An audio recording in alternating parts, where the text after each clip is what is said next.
Bienvenue sur Trouver sa voie. Je suis Alban Mas, coach en évolution professionnelle et je te partage ma méthode pour construire ta carrière. Ce podcast reprend en replay les lives qui ont lieu tous les jeudis sur LinkedIn, YouTube et Twitch, avec des tutos, des conseils et surtout plein d'invités inspirants. Je te souhaite une très bonne écoute.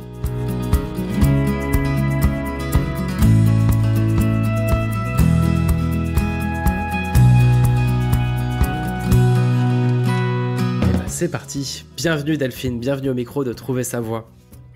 Bien, merci Alban. Ça va pas trop stresser? Non, ça va. Je suis très contente, je suis vraiment ravie et je te remercie de cette opportunité. Eh bien écoute, moi aussi je suis vraiment très heureux de t'accueillir. Je vais prendre un peu le lead pour introduire cet épisode le plus rapidement possible. On va parler aujourd'hui de temps et encore de temps. Delphine est experte dans le sujet, ça fait un sacré moment qu'elle travaille ce sujet-là. Comment est-ce qu'on peut libérer du temps dans notre vie pour des projets qui nous tiennent à cœur? Elle a bossé le sujet en profondeur. On s'est rejoint sur pas mal d'aspects de la question. Et donc voilà, pour elle, c'est la ressource numéro 1, le temps. Et aussi pour elle, ce n'est pas qu'une question d'outils et de méthodes, ça va au-delà de ça. Et on en a déjà parlé au micro, mais sous la forme d'outils et de méthodes. Et Delphine est là aussi pour nous rappeler que ça va plus en profondeur et pour nous donner ses conseils. Encore une fois, bienvenue et je te laisse te présenter. Merci Alban. Donc moi c'est Delphine, je suis coach et consultante en gestion du temps. Auparavant j'ai travaillé pendant près de 20 ans dans le salariat à divers postes à responsabilité. Je me suis confrontée à la problématique du temps. J'ai beaucoup couru après ce temps et c'est ce qui m'a conduit à un moment donné, surtout quand je suis devenue maman, à me plonger dans ma gestion du temps, et c'est là que j'ai découvert plein de choses, j'ai compris beaucoup de choses et ça m'a passionnée. Et chemin faisant, j'en ai fait mon métier. Aujourd'hui, concrètement, si tu voulais résumer un peu ce que tu fais, tu dirais quoi? Alors aujourd'hui, j'accompagne à la fois les entrepreneurs et les salariés à mieux gérer leur temps. Chacun vient à moi avec, je dirais, son objectif. Pour certains, c'est de développer leur chiffre d'affaires. Pour d'autres, c'est de conduire d'autres projets dans leur vie. Pour d'autres, c'est de mieux équilibrer les choses. Donc tout dépend de leur objectif, mais à chaque fois, c'est vraiment de mieux gérer leur temps, de mieux l'optimiser. Alors on a eu un débat au début, un peu en off tous les deux, c'était est-ce qu'on s'adresse à des gens qui veulent se reconvertir aujourd'hui et qui doivent libérer du temps? Est-ce qu'on s'adresse à des personnes qui sont en développement de carrière et qui doivent libérer du temps? On a conclu qu'aujourd'hui, on allait tourner ta réflexion et tes conseils sur toute personne qui peut nous écouter et qui aurait un enjeu à développer un à côté, un side project, quel qu'il soit, reconversion ou autre. Alors, ce que j'ai compris pour l'instant, c'est que c'est pas qu'une question d'outils. Pour toi, ça va au-delà de ça. La big picture, ce serait quoi là-dessus? On a tendance à réduire la gestion du temps à seulement une problématique d'outils et de méthodes. C'est l'écueil que l'on fait, je trouve, assez facilement. Ta proposition me permet de remettre un petit peu les pendules à l'heure, c'est le cas de le dire, puisque en fait, dans la gestion du temps, il y a plusieurs aspects. Alors oui, il y a les méthodes et les outils, et c'est quelque chose d'important, et c'est aussi quelque chose qui va bien sûr nous aider.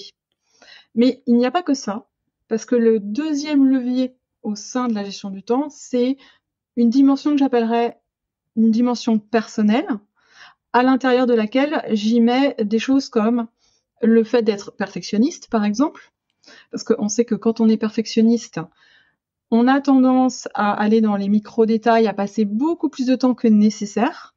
Alors en soi, le perfectionnisme, je dis tout de suite, c'est pas un problème. C'en est un quand on manque de temps, en fait.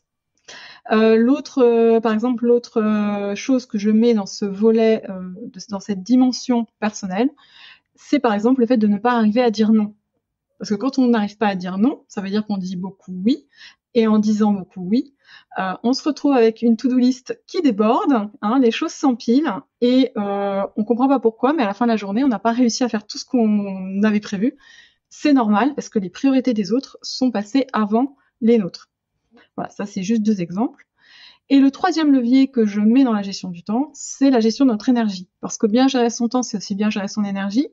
Il est clair que, je pense que tu l'as vécu, si tu as une journée où tu es en pleine forme et une journée où tu es fatigué, eh bien, je pense que tu as pu constater que tu n'avais pas la même efficacité. Même si tu utilises déjà des méthodes, même si voilà, tu as déjà des choses en place, quand on est fatigué, on a beaucoup plus de mal à avancer, on va aussi beaucoup plus facilement procrastiner.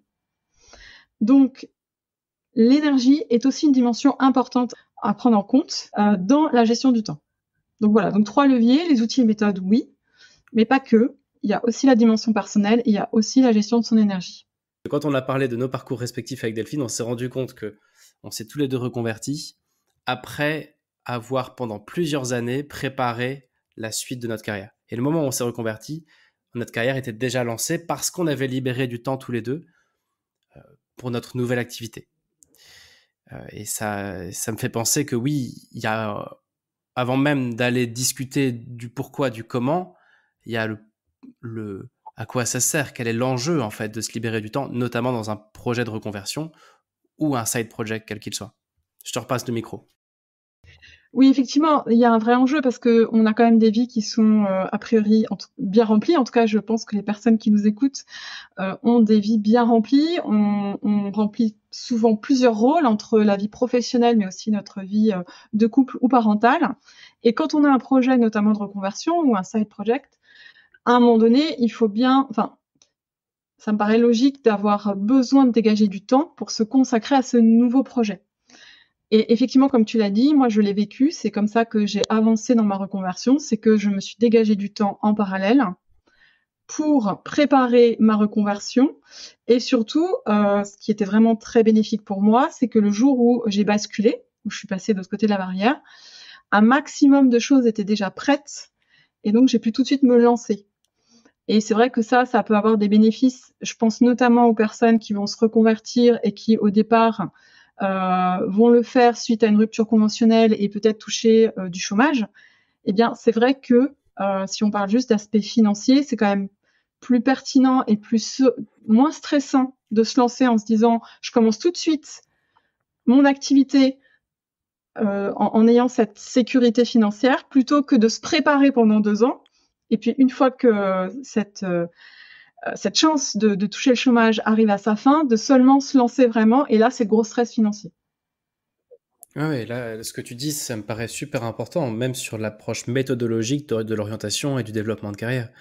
Parce que souvent, ce qu'on observe, c'est ça va pas, donc je lâche tout, cool, j'ai mon chômage, à quoi est-ce que je peux me former? Tiens, bah ça a l'air bien, je me forme, et au choix, soit ça passe, tant mieux, c'est assez rare, tant mieux, soit ça casse, pour 2 raisons. Ça peut être que ça casse juste parce que la formation, en fait, ça a confirmé que c'était pas intéressant. Ça arrive tout le temps. C'est bah, cette formation m'a confirmé que je voulais pas faire ça. Oui, mais t'as quand même perdu tout ton CPF et 6 mois de ta vie. Même si on dit que ça pourrait être réutilisable, moi, j'en suis pas si sûr. Et deuxième scénario un peu catastrophe du truc, c'est oui, ça a confirmé mon intérêt. Alors par contre, j'ai plus qu'1 an de droit au chômage ou 6 mois et je sais pas du tout de quoi je vais vivre demain. Parce que ce boulot-là, il faut plusieurs années avant de développer une clientèle ou machin. Et donc, pour toutes ces raisons-là, il me semble que ton exemple va dans ce sens-là. Et moi, c'est ce que je prône au micro de trouver sa voie. C'est prenons notre mal en patience, construisons lentement mais sûrement comme des artisans notre carrière plutôt que comme des enfants gâtés qui disent allez, je veux ça tout de suite, je claque tout, je prends mon chèque et nouvelle vie quoi. Bah non, ça prend 2-3 ans de créer quelque chose. Et une reconversion, ça prend 4-5 ans en vrai. Donc du coup, le temps, ce que tu dis, ça confirme une intuition. Et ce que j'observe aussi en accompagnement, c'est que faut pas déconner en fait, tout simplement.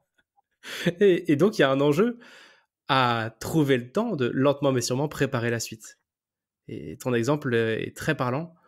Et le jour où tu t'es lancé, le jour où tu as quitté ton boulot, si je comprends bien, tu avais quasiment déjà tes clients en fait. Alors, pas déjà mes clients, mais j'avais très très bien avancé dans mon projet. J'avais déjà fait ma formation, justement, elle était déjà terminée.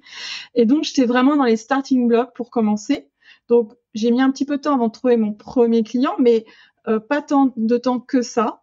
Et en tout cas, ce qui est bien, c'est que ça m'a évité ce stress financier que je peux rencontrer chez certains entrepreneurs qui n'ont pas eu la chance d'avoir cette démarche, en fait, ou la possibilité d'avoir cette démarche. Merci, je pense que c'est important de parler de ce point-là. Mais revenons du coup au cœur de ton expertise, qui sont ces 3 ces 3 piliers de la gestion du temps, par lequel tu veux qu'on commence? Qu'est-ce qui te paraît le Alors, on peut plus... commencer par le premier, hein, les outils et les méthodes. Dans l'optique d'avoir un projet à côté ou de se reconvertir, le premier point, si je peux aller un petit peu plus loin sur ce sujet, c'est déjà de définir à un moment donné la durée qu'on peut raisonnablement consacrer à ce nouveau projet dans la semaine ou par jour. Donc ça peut être de se dire raisonnablement, je devrais pouvoir quand même arriver à dégager 30 minutes par jour, ou alors ça peut être de se dire c'est plutôt sous forme de 2 heures dans le week-end. Mais c'est à un moment donné de déterminer ce temps que l'on peut arriver à dégager. Alors peut-être que ce ne sera pas toujours régulier en fonction des événements de la vie et de ce qu'on a à faire par ailleurs, mais déjà, si on peut le définir, c'est bien. Et ensuite, mon petit tips, c'est de l'inscrire dans son agenda. Comme on dit, un objectif planifié est à moitié atteint, dans le sens où, quand on ancre les choses dans son agenda, on crée de l'engagement et on se donne une chance de mieux réussir et de mieux avancer dans son projet, plutôt que de se dire « bon, quand j'aurai le temps, je me consacrerai à mon idée ». Non, l'idée, c'est déjà de bien le matérialiser dans son agenda. Si possible, d'avoir quelque chose de régulier. Par exemple, ça peut être tous les lundis soirs ou ça peut être 2 heures tous les week-ends. Quelque chose de régulier qui revient. Comme ça, c'est beaucoup plus facile de se mettre dans le bain et ça devient un rituel. Mais en tout cas, déjà, à la base, c'est de se consacrer, de déterminer ce temps et de l'ancrer dans son agenda. Ça, c'est le premier point que je donnerais comme tips. Si quelqu'un qui nous écoute a déjà un projet, ça va être de se dire, pour atteindre ce projet-là, cet objectif, je sanctuarise du temps et je le marque dans mon agenda pour lui donner vie, pour qu'il existe, ce temps, et pour le matérialiser. Quelqu'un qui n'a pas encore de projet, je pense que ça marche aussi. Ça peut être du temps pour avancer vers ce projet, oui, j'imagine. Tout à fait. Enfin, pour trouver le projet, Complètement. Je mets aussi dans ce temps tous les temps de réflexion pour définir une idée, savoir comment on va s'y prendre, pour aller peut-être creuser quelle formation faire pour pouvoir avancer dans son projet. C'est vraiment à la fois du temps de réflexion comme du temps de conceptualisation, en fait. Ok. Ensuite, j'ai un autre point que je peux apporter. Alors, c'est quelque chose que personnellement j'ai fait, qui peut convenir à certaines personnes, mais pas à tout le monde. Néanmoins, je le partage. C'est aussi d'aller profiter de tous nos temps morts, entre guillemets. Qu'est-ce que j'appelle temps mort? C'est par exemple du temps de transport dans le métro, ou c'est du temps de transport en voiture, pour aller écouter, par exemple, des podcasts, ou écouter une formation, à condition qu'elle soit pas technique, qui va venir nourrir notre projet. Et je pense que quand on a un projet, c'est vrai qu'il y a beaucoup de choses qui existent déjà, à travers des podcasts, à travers des vidéos YouTube. Il y a déjà beaucoup de contenu qui peut nous alimenter. C'est quelque chose que personnellement j'ai fait et j'ai exploité vraiment mes temps de transport. J'avais, pour être plus précis, j'avais une demi-heure le matin, une demi-heure le soir. Ces temps-là, j'en ai profité pour avancer dans mon projet, me former, aussi travailler mon mindset en écoutant des vidéos sur des entrepreneurs pour transformer mon mindset de mindset de salarié à mindset d'entrepreneur. Donc tous ces temps-là, ça m'a beaucoup servi pour avancer. Sur l'aspect podcast et autres, il y a une petite appli, je ne sais pas si elle existe encore, mais comme elle est encore sur mon téléphone, je pense qu'elle est toujours là, qui s'appelle Voice Dream. Il y en a forcément plein d'autres, mais moi j'ai utilisé celle-là pour lire des PDF ou des livres qui ne sont pas dispo en audio. Quand tu as besoin de lire un document de 30 pages parce que tu en as besoin pour ton futur projet et que personne n'a fait ça version podcast ou personne n'a mis ça sur Audible, il y a un moment où c'est compliqué quand on conduit de lire le truc, c'est un peu dangereux. Et il y a des applis qui permettent de lire avec une voix horrible de robot, mais ça fait le job. Et les voix sont de moins en moins horribles d'ailleurs. Et voilà, ça peut être un petit hack aussi pour lire un document, parfois long. Ça peut être un truc de plusieurs centaines de pages. Mettre des petits bookmarks quand c'est important. Et puis une fois à la maison, hop, on va reprendre les chapitres. Moi, c'est sous cette forme-là que ça s'était fait. Est-ce qu'il y a autre chose, toi, en dehors de caler les choses dans les agendas et de profiter des temps morts et pourquoi pas pour réécouter des choses? Oui, alors Est-ce qu'il y a d'autres un autre éléments? Ouais. élément que je peux partager, ça revient à quelque chose que l'on peut faire aussi dans sa journée, hein. C'est valable, je dirais un peu pour tout. C'est de très, très bien prioriser. Et quand je dis très, très bien prioriser, ça veut dire quoi? Ça veut dire de passer son temps sur les bonnes choses plutôt que sur plein de choses. Ça, c'est une tentation que l'on a, hein, de toujours faire plein de choses et de pas suffisamment mettre son temps sur les bonnes choses, sachant que faire plein de choses, ça nous donne bonne conscience. Donc ça veut dire quoi? Ça veut dire qu'à un moment donné, c'est de bien poser les choses justement pendant ce temps qu'on a défini pour notre projet. C'est de bien se poser sur ce qui est prioritaire, sur clarifier au maximum ce qu'on veut, vers où on veut aller, les activités ou les étapes futures les plus pertinentes pour avancer. Mais je recommande vraiment d'avoir ce temps de réflexion pour bien dimensionner les choses et le peu de temps que l'on a, de faire en sorte qu'il soit efficace. Et pour ça, il faut être clair et bien prioriser. Ouais. Moi, je trouve qu'il y a souvent un mélange entre les choses importantes et les choses urgentes. Et tout ça, ça fait un gros bazar.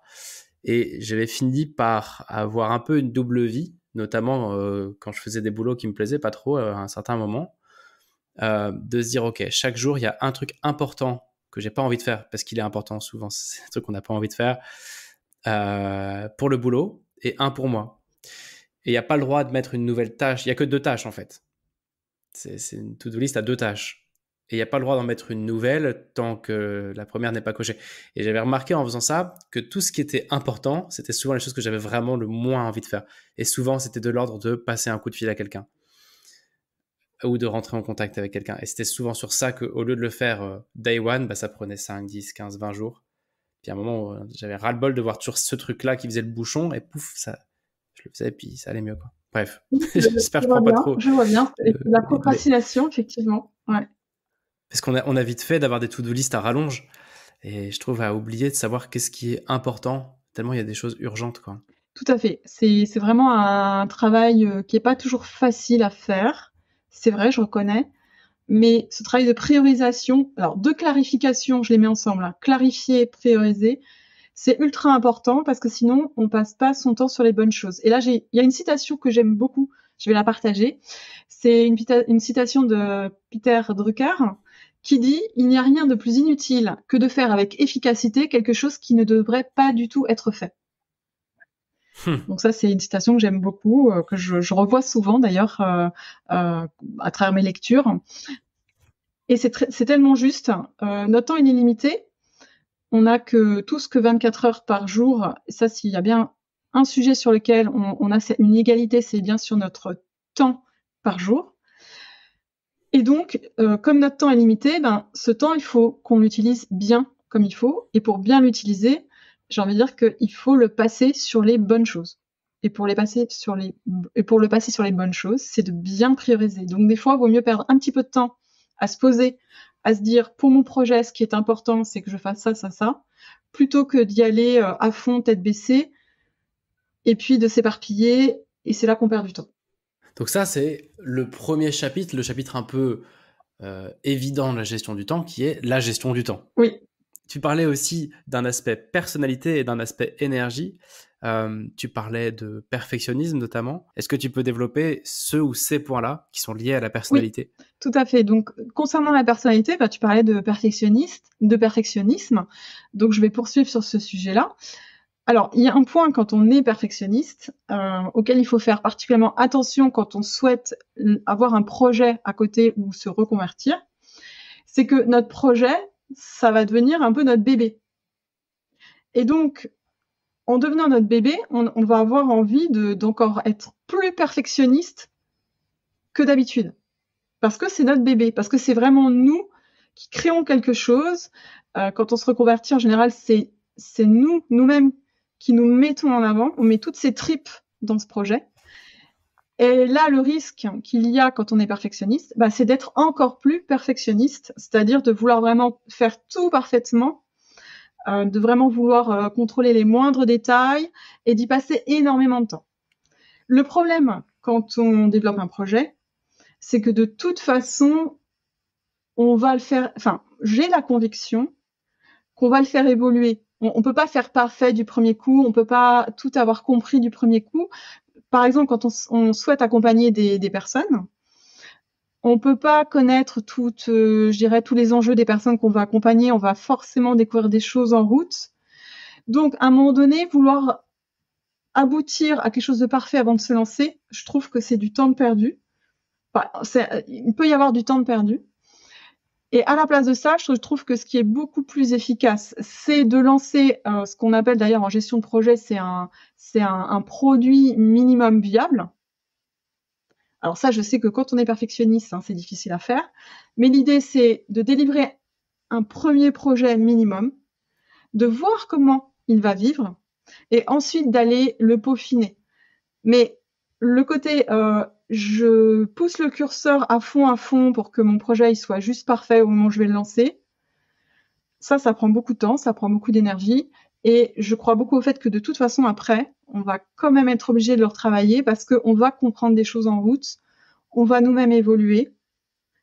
Et voilà. Et donc ça, c'est vraiment, si je peux donner un conseil, c'est de faire attention à cet aspect-là. Donc là, ça rejoint un peu ton point de bien faire quelque chose qui n'a pas besoin d'être à ce stade poussé au bout du bout, quoi. C'est se dire, démarre ton truc. Si tu veux donner un cours sur le vin, à la limite, enfin, je transpose, hein, je sais pas, j'imagine quelqu'un, je sais pas pourquoi cet exemple me vient, peut-être parce qu'on est dans une cuisine, tu vois, mais tu veux faire des cours d'œnologie, bah n'attends peut-être pas d'avoir toutes tes formations, tous tes diplômes et d'avoir lu tous les bouquins qu'il faut et commence de là où tu es, entre guillemets. C'est ça Oui, c'est l'idée? ça l'idée. Pour pas perdre ton temps, ouais. Et puis c'est peut-être de pas attendre d'avoir fait absolument tous les cours jusqu'au bout. Si par exemple tu décides de faire 10 cours, c'est peut-être pas nécessaire d'aller faire tes 10 cours tout de suite. Tu peux déjà en faire 3, tu vois comment ça marche, tu vas peut-être vouloir les faire autrement et tu poursuivras après. En fait, c'est aussi, on apprend aussi en marchant. Et donc c'est d'avoir ça en tête pour s'épargner du temps aussi, parce que quand on développe un projet à côté, le temps il est vraiment compté. Donc c'est important de ne pas vouloir tout peaufiner avant de se lancer. C'est ce que les entrepreneurs font depuis 15 ans, 15-20 ans avec la méthode Ouais, Lean appliquée à un c'est individu, ça, quoi. exactement. C'est-à-dire, passe pas 5 ans dans ton garage à parler à personne et à faire ton truc dans ton coin, pour le sortir un jour en mode parfait, parce que d'ici là, tu te rends, tu te rends rendu compte qu'il n'y a pas de marché, ou que c'est pas ça qu'il fallait faire, ou pas comme ça, ou pas tout seul, ou pas tout Oui. seul. Ok. Mais c'est vrai que quand Ok. on a cette personnalité de type perfectionniste, ça c'est un vrai danger. Donc se dire que l'imperfection, c'est le chemin. C'est pas qu'elle peut arriver, c'est que ça fait partie du chemin, Ça c'est une conviction que en j'ai. gros. Alors je t'en parle d'autant mieux que j'ai un driver soit parfait, hein, c'est-à-dire que je suis d'une nature perfectionniste. J'ai beaucoup travaillé sur cet aspect-là. Et quand je me suis lancée, quand j'ai travaillé sur mon projet, j'ai fait attention à ça. Alors parfois, je suis tombée dans ce travers. Mais aujourd'hui, c'est bien intégré. Et si vraiment je peux donner un conseil, c'est vraiment de faire attention. Parce qu'encore une fois, notre projet, c'est notre bébé. Donc, un bébé, on a envie qu'il soit juste parfait. Donc, attention. Déjà, on a envie qu'ils naissent, en fait, quand je reprends ton exemple de Oui. bébé. C'est que c'est un coup à ce qu'ils naissent jamais, Ah surtout. oui, aussi. Tout à fait. C'est chaud, mais ah ouais. Oui, oui, parce que à Euh, force, il y aura toujours quelque chose qui n'ira pas. Alors, il y a aussi un autre écueil, hein, c'est que quand on a cette tendance à être perfectionniste, on peut se dire non, mais il me faut encore cette formation parce que tant que j'ai pas fait cette formation, je ne suis pas légitime. Il faut que je continue à me former. Et puis les années passent et finalement, le risque c'est que ça n'aboutisse pas. Donc c'est dommage. Je crois au fait qu'il faut bien avoir conscience de ça, ne pas chercher la finalisation parfaite. Il faut juste se lancer. Alors se lancer quand même en étant en confiance, hein, attention. Mais à un moment donné, il faut se lancer. Et c'est après aussi, en avançant, qu'on va peaufiner les choses, on va mieux les comprendre, on va être plus à l'aise, on va faire les choses peut-être différemment. Comme ça, on n'aura pas perdu trop de temps. Tu disais qu'il y avait d'autres traits de personnalité qui pouvaient, au fond, poser des problèmes pour te dégager du temps. La difficulté à dire non, si j'ai bien compris. Oui, ça, c'en est une autre. C'est vrai que alors ça, c'est un autre driver. Hein. C'est le driver fait plaisir. Donc ça, c'est vrai pour le projet, mais c'est vrai dans la vie en général. C'est que quand on a ce driver, on a envie de dire oui aux autres très facilement. On a envie de faire plaisir, on a envie de les aider. Le problème, c'est qu'à faire ça, on prend sur notre propre temps et on prend sur notre énergie. Et le problème, c'est que si on a un projet à développer à côté, eh bien, si on dit tout le temps oui, on n'arrivera jamais à préserver le temps qu'on a inscrit dans notre agenda. On va se dire oui, mais là, il faut quand même que j'aide un tel, donc c'est pas grave, je vais pas bosser sur mon projet cette semaine, je ferai la semaine prochaine, et ainsi de suite. Et puis le temps passe et on n'a toujours pas avancé sur notre projet. Donc, à un moment donné, quand les choses sont claires dans notre tête, c'est aussi de bien avoir conscience, si on a ce driver, bien sûr, de se dire que à un moment donné, quand on dit oui à quelque chose d'autre, eh bien, on dit non à notre projet. Mon conseil, c'est vraiment de préserver le temps qu'on a défini au maximum pour son projet et de pas être tenté d'aller dire oui aux autres. Et du coup, parce que du coup, on se dit non à soi. Et donc, son projet, il avance pas. Ce que tu dis, ça m'évoque aussi un enjeu physique et géographique. Quand on est présent dans un endroit où on peut être sollicité, on est sollicité par une famille, par des prestataires divers, par le courrier qui arrive, un truc à réparer. En t'écoutant, j'ai plein d'images qui me viennent en tête de la vie de famille. Et je me dis que c'est peut-être une solution par rapport à ce driver-là, de dire, fais plaisir, c'est peut-être juste de ne pas être disponible. Et pour ne pas l'être, ça veut peut-être dire déjà être dans un endroit où tu peux pas être sollicité. C'est-à-dire se louer 2 heures de coworking par mois ou par semaine, mais se dire, là, en fait, quand je suis là-bas, on peut plus m'atteindre parce que je suis plus là. Ça peut être peut-être une solution, ce que je me dis en t'écoutant. Très juste, effectivement, c'est surtout si tu as des enfants, si tu as une famille, ça peut être bien de se délocaliser, j'utilise ce terme, mais en tout cas de se mettre dans un espace temps et physique qui permet d'être très focus et de pas être sollicité et de pas être tenté de faire autre chose pour se consacrer pleinement à ces, par exemple, 2 heures ou à 7 heures qu'on a définies et qui est pour nous. Donc oui, effectivement, ça peut être une très très bonne solution. Est-ce qu'il y a d'autres façons possibles pour toi de travailler ça, en fait, avec ce trait de personnalité ? Alors, ce que je vois, c'est peut-être d'annoncer clairement qu'on a un projet pour que les autres sachent que, en leur disant non, c'est pas qu'on ne peut pas les aider, mais c'est que ce projet, il nous tient à cœur et qu'à un moment donné, si on veut avancer, il y a un moment donné où il faut qu'on passe du temps dessus. Donc, c'est peut-être aussi d'annoncer la couleur, je pense notamment quand on a une famille, de faire passer le message que ce temps-là, il est pour nous et qu'on en a vraiment besoin. Et que si on s'éclipse pendant 2 heures, c'est pas parce que on n'a pas envie de passer du temps avec notre famille ou c'est pas parce qu'on est égoïste, mais c'est parce que on a autre chose à côté qu'on a vraiment envie de faire avancer, de faire grandir. Et donc voilà, le fait de l'annoncer clairement, ça peut peut-être aussi aider à plus facilement dire non et à ce que les autres comprennent aussi notre démarche. Quand je réfléchis un peu à ce que tu dis là en entreprise, si je transpose à quelqu'un qui est très sollicité par ses collègues, ça me rappelle un petit hack dont on avait parlé au micro, je sais plus trop dans quel épisode, où en gros l'idée c'était de dire si t'es tout le temps sollicité parce que t'as une compétence que d'autres n'ont pas, par exemple je sais pas, Excel, PowerPoint, enfin le truc tout bête mais tout le monde vient de voir tout le temps, un petit hack que j'avais trouvé sympa, c'était de dire tu dis oui parce que de toute façon t'arriveras pas à dire non, mais demande juste de passer par ton N+1 ou ta N+1, comme ça déjà ça va filtrer la moitié en disant voilà, si tu veux que je te le fasse, pas de souci, mais demande à mon boss s'il est OK parce que je bosse pour lui ou pour elle. Et ça a le double effet déjà de filtrer, il y en a plein qui vont pas y aller. Et ensuite, ça fait que ton ou ta N+1, il va se dire mais donc, trop la classe, telle personne, tout le monde veut bosser, tout le monde veut le faire bosser ou la bosser, donc, ou la faire bosser. Donc ça peut aussi créer un peu de hype interne qui peut être favorable à ton évolution en plus. Bon, je pose ça là. J'ai jamais testé. Ah, c'est une bonne idée. Je l'ai pas testé non plus, mais c'est une bonne idée, effectivement. Est-ce que tu penses à d'autres traits de personnalité qui peuvent nous jouer des tours dans la gestion du temps ou qui peuvent être intéressants, en tout cas, à comprendre pour comprendre d'où vient le problème de temps? Ouais, alors il y a un autre driver qui est le driver fait vite, qui en fait c'est un trait de personnalité où les personnes veulent aller très très très vite. Elles sont très réactives, elles sont impatientes. Et quand on a un projet, le risque de ça, c'est de vouloir être trop dans la précipitation et l'action, au détriment de, je dirais, de la partie réflexion. Donc, ce que je conseille à ces personnes qui veulent avancer très très vite, et c'est très bien, c'est un super, pour ça, c'est un super driver parce qu'elles sont beaucoup dans l'action. Par contre, le problème, c'est que ces personnes, parfois, vont aller trop vite sur la partie réflexion. Le problème d'aller trop vite sur la partie réflexion, c'est que ça peut les faire partir dans la mauvaise direction. Ce sont aussi des personnes qui ont tendance à s'éparpiller très facilement. Donc, ce que je conseille à ces personnes, c'est de quand même se réserver dans le temps qu'elles ont décidé de consacrer à leur projet, cette partie réflexion avant de se lancer à fond dans de l'action.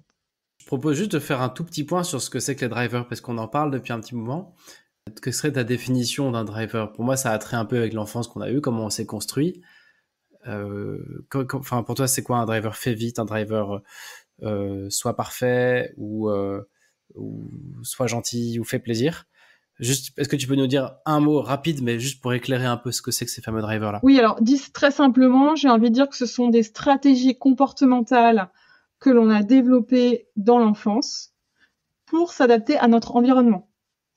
À savoir que, par exemple, si on a grandi dans un environnement qui a très fortement valorisé la réussite scolaire, il se peut, je dis bien il se peut, c'est pas une obligation, mais il se peut qu'on développe un driver soit parfait. Pourquoi? Parce que du coup, on a perçu que notre environnement attendait de nous d'être un bon élève. Et donc, pour se faire accepter, pour se faire aimer, on a développé un driver soit parfait et donc une tendance à être perfectionniste. Alors, je dis bien, c'est pas une obligation. C'est-à-dire que, en fait, face à un environnement, on va pas tous répondre de la même façon. On a chacun une réponse qui peut être différente en fonction de qui on est, mais voilà, c'est une stratégie comportementale. Tu nous parlais aussi d'un troisième levier quand on se pose la question de libérer du temps. Et ce levier, c'était l'énergie. Oui. Ça, c'est un autre aspect qu'on oublie parfois. C'est que bien gérer son temps, c'est aussi bien gérer son énergie. Et comme je te disais tout à l'heure, tu prends 2 journées, une où tu es au top de ton énergie et l'autre où tu es fatigué, tu ne vas pas avancer de la même manière aussi efficacement, normalement. Donc, bien gérer son énergie, ça passe par plein de choses, mais la plus peut-être évidente, c'est d'imaginer que ton énergie, c'est comme un réservoir d'essence. Et en général, normalement, quand tu démarres ta journée, ton réservoir, il est plein. Avec tout ce que tu fais dans la journée, ton réservoir, c'est normal, il va se vider un petit peu, il va diminuer. Et le problème, c'est de ne pas arriver à le re-remplir un petit peu en cours de journée. Et quand tu ne fais pas ça, ce qui se passe, c'est quand tu arrives le soir, tu arrives sur ta réserve, comme une voiture, et là, t'en peux plus, t'es juste dans le rouge. En général, le problème, c'est que c'est le moment où, si tes parents, c'est là que tu as besoin d'énergie pour être avec tes enfants. Donc, l'idée, c'est que quand tu gères pas bien cette énergie, tu vas vite vider ton réservoir d'énergie et tu vas être dans le rouge le soir. A contrario, ma recommandation, c'est d'arriver à remplir ce réservoir en cours de journée. Et là, une des façons de le remplir, c'est de se prévoir des pauses. C'est-à-dire que souvent, on associe pause à perte de temps. Quand on est déborné, on se dit non, mais j'ai juste pas le temps de faire une pause. Je vais quand même pas prendre une pause. En fait, si ta pause, elle est bien faite, si ta pause, elle est ressourçante, ça va venir remplir ton réservoir d'énergie. Et ça va faire que quand tu arrives en fin de journée, t'es pas dans le rouge. T'es peut-être dans le orange, mais t'es pas dans le rouge. Et au moins, il te reste encore un peu d'énergie pour passer une soirée où tu vas être à peu près zen, on va dire, et où tu vas pouvoir encore faire des choses.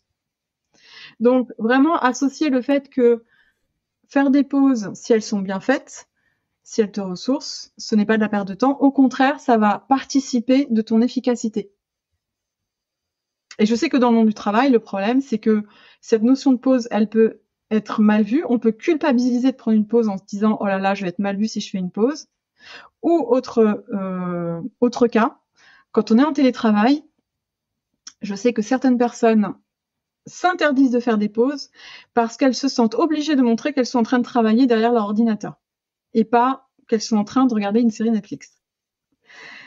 Voilà, donc ça c'est un petit piège du télétravail, c'est cette obligation qu'on se met de jamais couper et de toujours montrer qu'on est là, alors qu'en fait, faire des pauses, alors je dis pas qu'il faut en faire 36 000, il faut bien doser, elles ont pas forcément besoin d'être longues.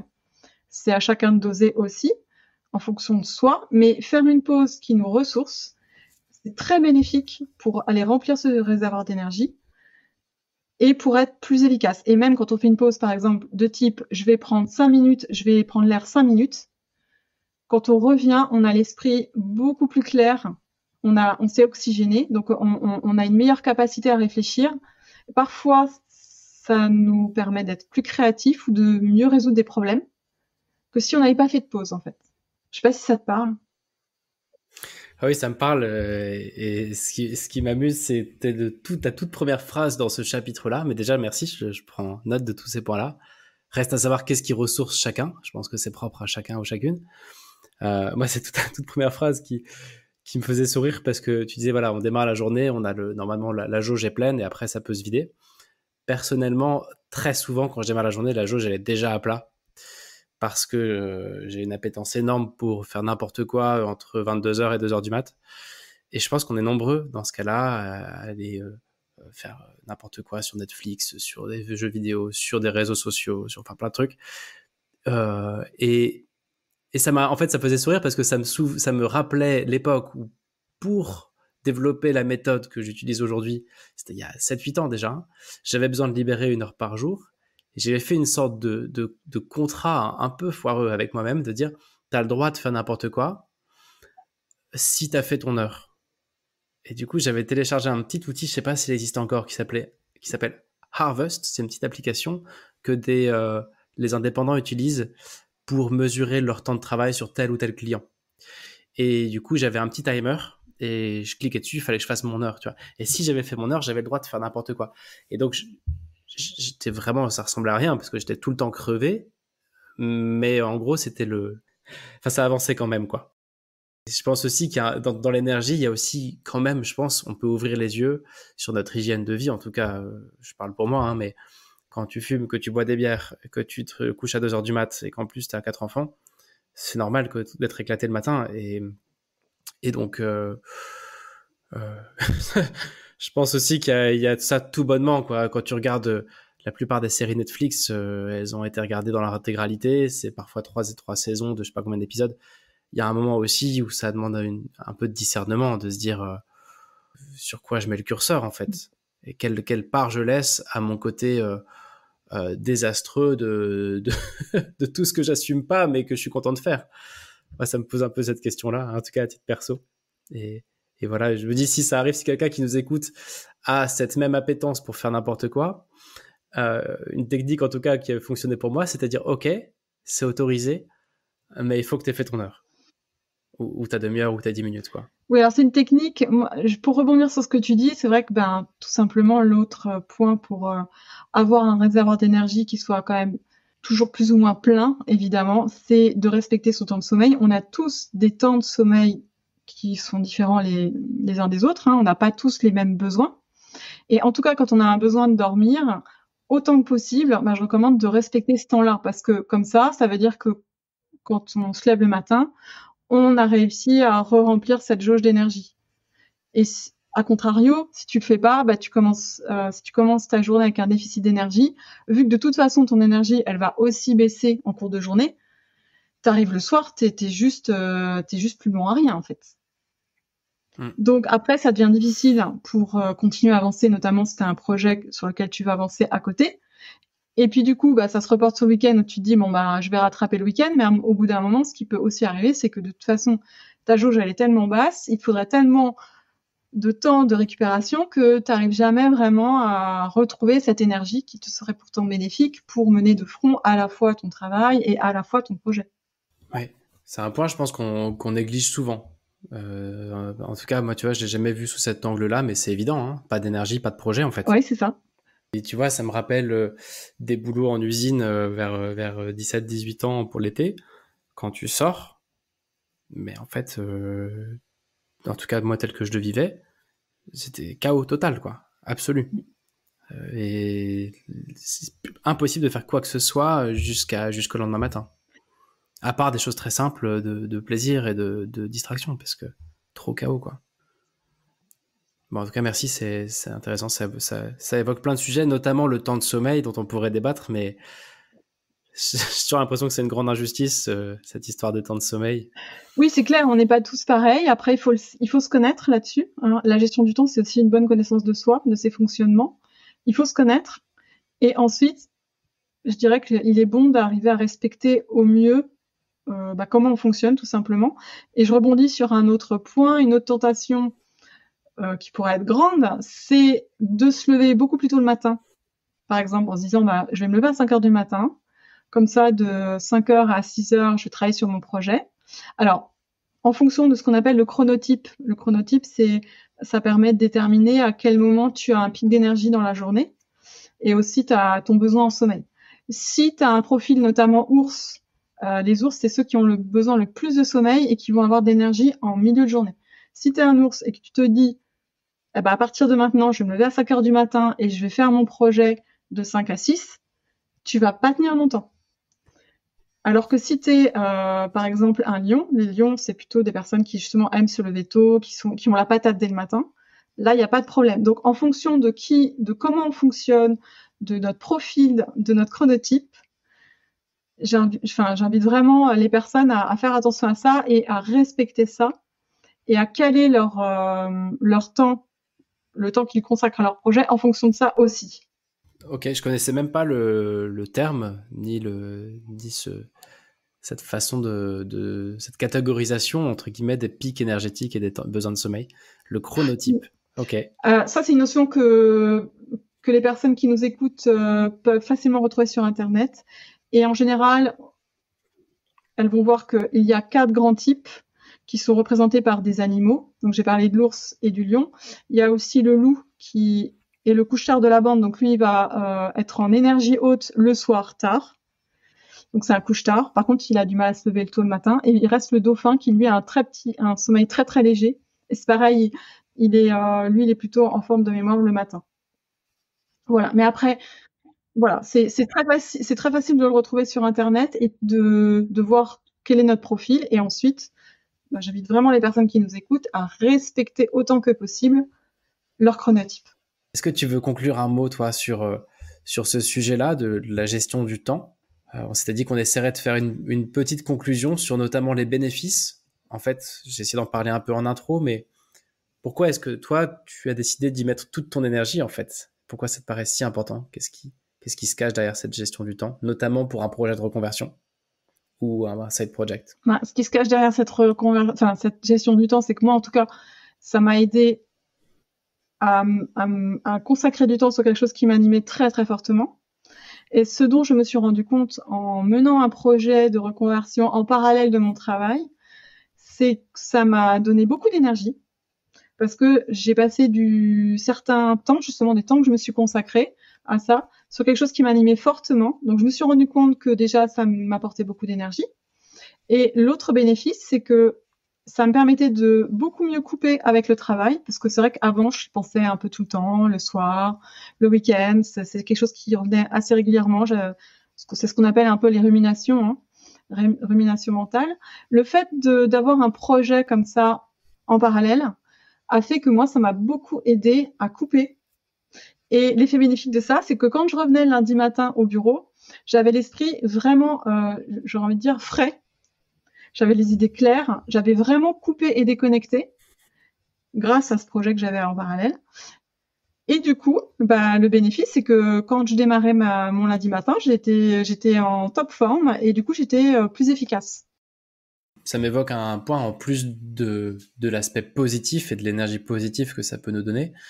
J'ai l'impression, c'est mon ressenti, c'est ce qu'on entend dire aussi, que n'importe quel projet met 2-3 ans avant de se créer, notamment un projet entrepreneurial ou soloprenarial. Donc tout ce qu'on va faire en amont, on peut se dire, bah oui, je mets du temps là-dedans sans trop savoir à quoi ça servira. Je crois que c'est jamais perdu, c'est tout ça de gagner sur la construction d'un réseau, d'une clientèle, de connaissances par la suite, quoi. Quelqu'un qui prépare 3 ans un projet en parallèle de son boulot, c'est pas 3 ans de perdu, quoi. C'est 3 ans de gagné sur la suite. Et je crois que c'est quelque chose qu'on dit pas beaucoup. Et c'est ce que tu me disais, je me permets d'en parler, parce que c'est ce que tu me disais un peu en off quand on s'est rencontrés, que c'était aussi du temps investi. C'est pas du temps perdu du tout. Ça me fait penser à de l'épargne forcée, en fait. Et merci, je reste avec cette image-là.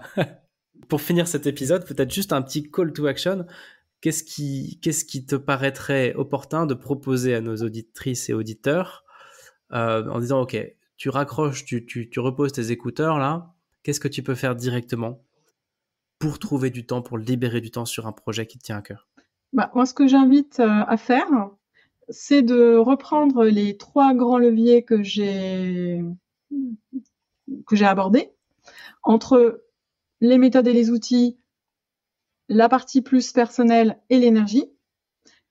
Et moi, j'invite vraiment les personnes qui nous écoutent à s'auto-évaluer sur ces 3 grandes dimensions.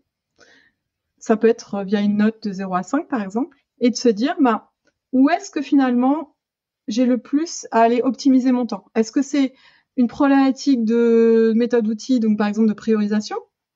Ou est-ce que c'est plus par rapport à un trait de personnalité, à un driver, comme par exemple le perfectionnisme? Ou est-ce que c'est par rapport à une mauvaise gestion de son énergie? Donc vraiment d'aller identifier chacun où est-ce que vous pouvez aller gagner le plus de temps, où est-ce que vous pouvez aller l'optimiser, et ensuite de mener les actions en conséquence. Alors peut-être avec les notes que vous avez prises ou en réécoutant cet épisode. Mais voilà, ça peut être un bon point que de faire cette sorte d'auto-évaluation pour savoir où aller optimiser les choses.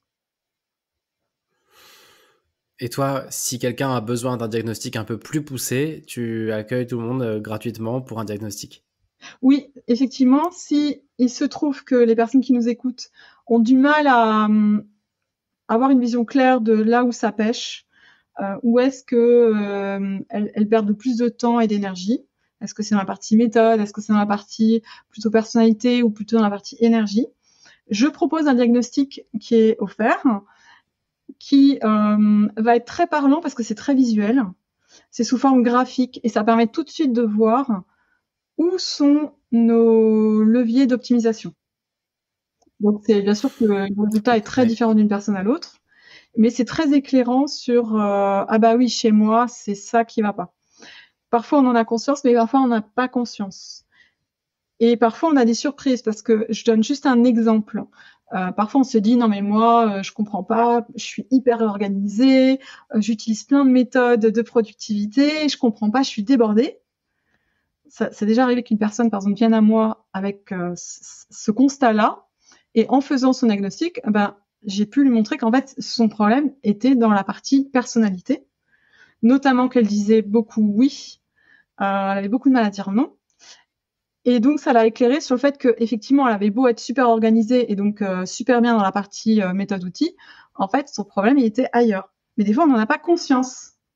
Voilà. Donc, oui, donc toute son optimisation, elle servait aux gens à qui elle disait oui. En gros, ouais, mais ça ne suffisait pas. Enfin, en tout cas, ça ne suffisait plus parce qu'elle disait trop oui. Et du coup, elle passait en second plan. Et du coup, en fin de journée, elle n'avait pas réussi à faire tout ce qu'elle aurait voulu faire. Donc voilà, si ça vous intéresse, en tout cas si pour les personnes qui nous écoutent, ça fait sens, n'hésitez pas, je propose ce diagnostic et ça dure 1 heure, donc c'est juste 1 heure de votre temps. Je mettrai les liens de ton site dans l'épisode. Et en attendant, Delphine, je te remercie encore.